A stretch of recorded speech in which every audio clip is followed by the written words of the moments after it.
In my hand, I have a ball. I just love the game. I've never been a millionaire, but I've lived like one all my life. I made the right decision going to teaching because, the old saying, those that can do, those that can't teach, I'm not going to go to university. I'm not one for the books. I had no academic passion at all, so to speak. So I decided it was going to be golf.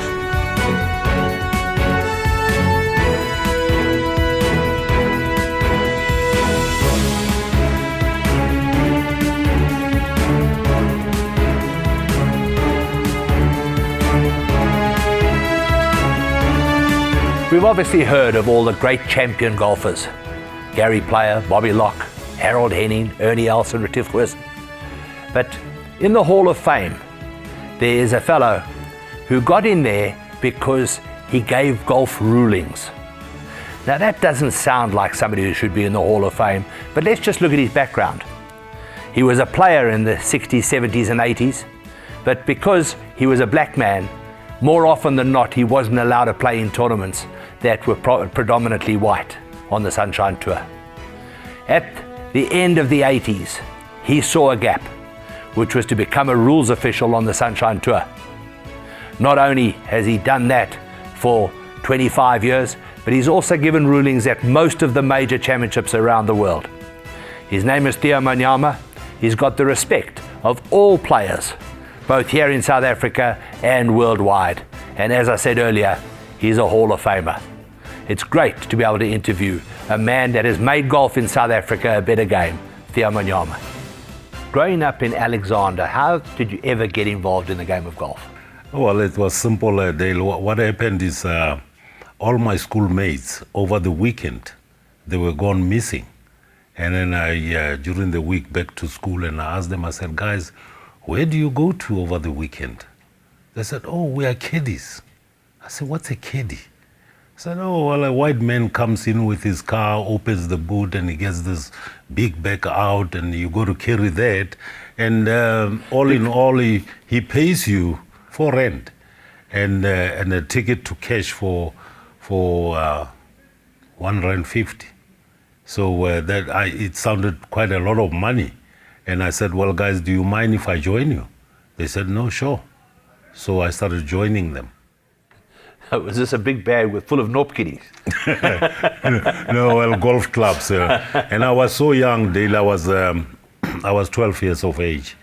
And every time when I had to get a bag, a player would complain to the carry master and say, hey, man, this is a pickaninny, man. Haven't you got somebody bigger, And one day on a Saturday, it was so busy, and this was out in Huddle Park. It was so busy that I was the only one left. And the player who came in had no choice but to take me. And I got so excited. And then I never looked back. I just loved the game. Every time when I caddy, I ask the player if he hasn't got an old club, the Niblix, all those kind of things. So they started giving me a club there, and the place in Alexandra, there was an big open space, and we used to play there on sand greens, obviously, and there was no fairway or rough. It was just a golf course.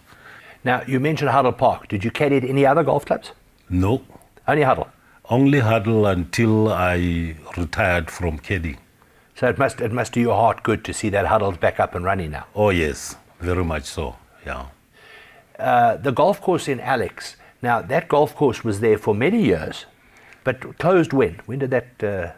Well, I think when people started moving to Soweto and so forth, it sort of like died. It's only now, recently, that they've started building factories and all that. But we call it a golf course because we really actually didn't have a proper tees.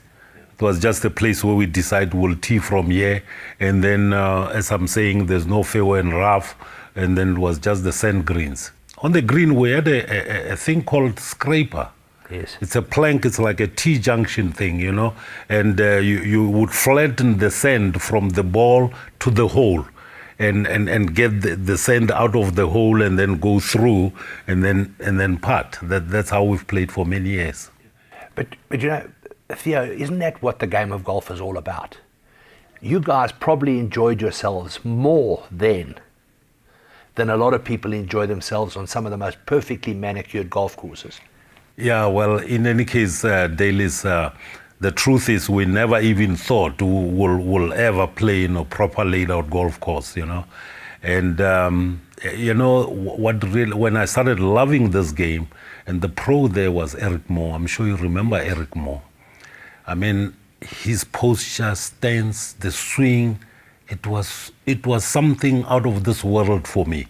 Now, if I didn't get a bag, I would go and lie on the driving range when he gives lessons and just listen to him. And that's how I was getting my free lessons, and just listening to him telling the player what to do and what to do. Then some other times, then a player comes for a playing 9-hole lesson, and I would have the opportunity of caring for Eric Moore.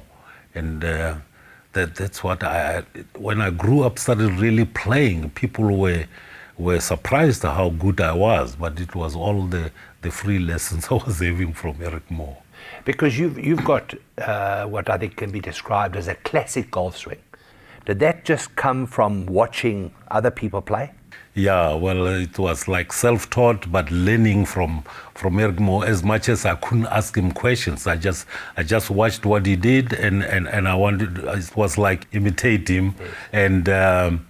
You know, then they started calling me Blackjack Nicklaus. That's how far I was hitting the ball. Now, in those days, Theo, who would you measure yourself against? Who were the other players that were playing that you would say, well, I've got to beat this guy, I've got to beat that guy? Yeah. Well, I would say Vincent Chabalala was the number one player on black players. He was really good. And you had Richard Moharani, Shadrach Molefe, John Mashigo. John Mashigo, in fact, when we started playing, I would say multiracial golf, Dennis Brains, he said he really believes that John will be the first guy to win a tournament in multiracial tournaments.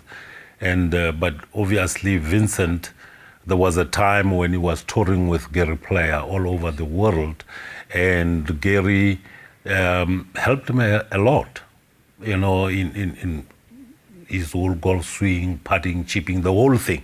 And there it was, Vincent winning the French Open 1976. I mean, when we saw this in the newspapers, we could not believe. All black people, I think, in this country were jumping sky high that we've got one of us winning a golf tournament.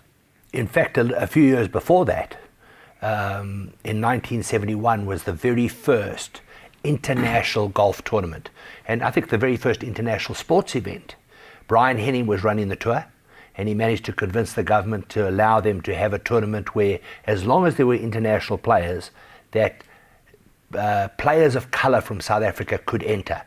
There is a huge move forward for South African golf. Now, I was a bit reluctant, Dale.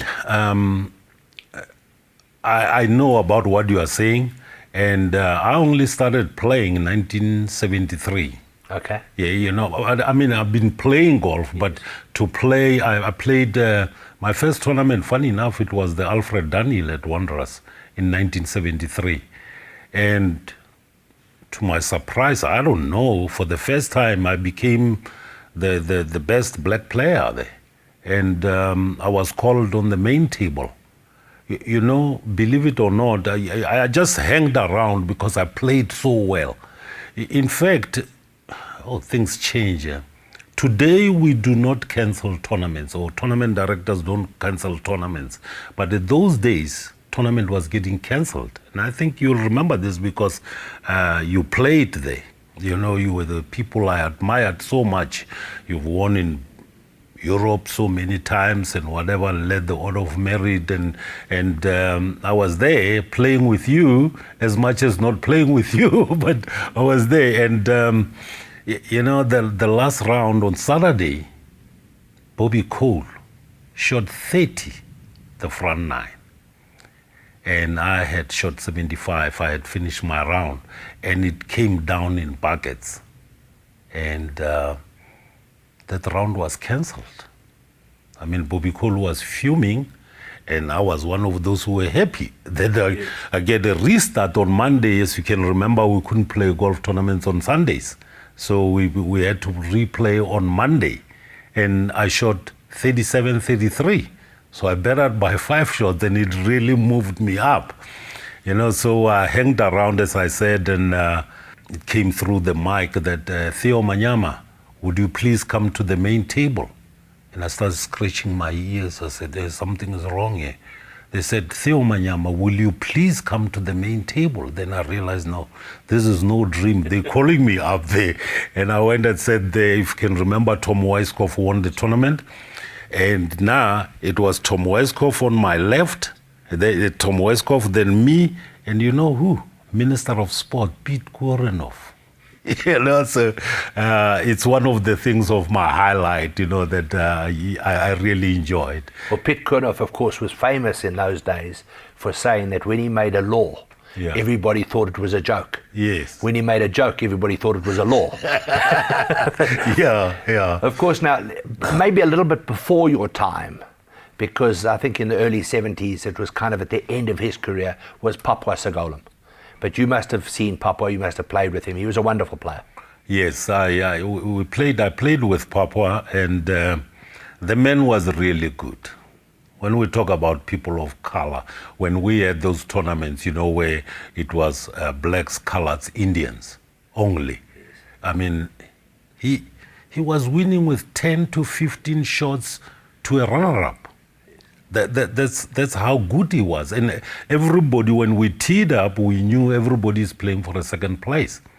And then until one time, we were playing at CCJ, tournament sponsored by Mali Classic. To my biggest surprise, after 36 holes, I was only 2 shots behind. This was like a miracle. And obviously, I was then paired with him on the last round. I mean, truly speaking, I was shaking in my pants. And we played, we went on and on until he was still 2 up on me and 3 holes to go. And then on 16, I hit drive and the second on the green, it's a par 5. And he was not even in the green. But he chipped and the ball rimmed the hole. He made 5, I made 4. And it was back to 1. We went to 17. I drive pitching wedge. The ball looked like it was in the hole. It was direct behind the flag. And we got there. No, it wasn't in the hole. So I made a birdie, made a par. And we hole square and 18th to go, the par 5, double green. Well, it was favor me because I'd drive him so far, you know. And I hit a long drive on the fairway, so he hits his drive on the fairway. He takes a 3-wood, hits it on the green, on the bottom side, then the flag is on back top. And I hit a 5-iron. I put it on an apron, you know, parallel with the flag. Believe it or not, Dale, he knocked it in the hole from down there. Eagle. And I tried to match him. I 3-putted so easy, made a 5, and still he beats me by 2 shots. I mean, this was one of the great moments. And you remember Phil Ritson? Yes. He was the pro there. The pro, that's right. That's when then he offered to give me lessons. He didn't see me, he just said, you know, he said, I was well built, I'm built like Cassius Clay, I hit the ball far. He says, the only problem is I'm from the jungle. Now he would like to get me out of the jungle and bring me out into civilization. So he started giving me free lessons from there on. In terms of your playing career, what was the highlight? Was that the highlight of your playing career, or was there something else? Well, there was something else. I mean, we went to Swaziland. Swaziland being one of the easy courses. But this particular year, what they did about 10 meters, 15 meters before, in the middle of the fairway before the green, they left the rough up. Because, you know, you could run the ball, you could putt from 20, whatever. And they left the rough there, so the course played difficult. I shot 68, and I thought, oh, by the end of the day, I'll probably be lying 20th. No, I was leading the tournament. And Second round, I'm still leading the tournament with a guy, Michael Green from UK. So the two of us were tied for the lead. And this was a nice surprise. My wife said, let me just check what Theo is doing in Swaziland. And she says she sent the kids for the newspaper. And she started at the bottom. She says that's where I started, at the bottom with 87. You know, I went up and up. When I got to 75, I said, this man didn't go to Swaziland. Up to 75, I can't see his name. She said, but anyhow, let me see who's leading.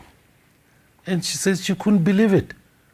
There's Theo Manyama, the number one player leading the tournament. But the write-up, she says, funny enough, I didn't even see the write-up, because the write-up said, the taxi driver, Theo Manyama, leads the Swazi Open. You know? So she says she jumped off the bed and she says to the kids, put on the lights. I really want to see if this is true. And then that was great. But the last two rounds, Mark McNulty came in with a 63 and a 64 to win the tournament. And I tied for fifth with John Bland, Ellen Henning, and myself. We tied for fifth position, and again, I the prize giving, you know, I just hang around there. I'm feeling so great, but then Mark McNulty mentioned me, which I didn't think it will ever happen. That, you know, but he mentioned me to say, you know, one of our black players, Theo Manyama, has done really well, played great golf and whatever. Then I you know, that was nice of him. Yeah.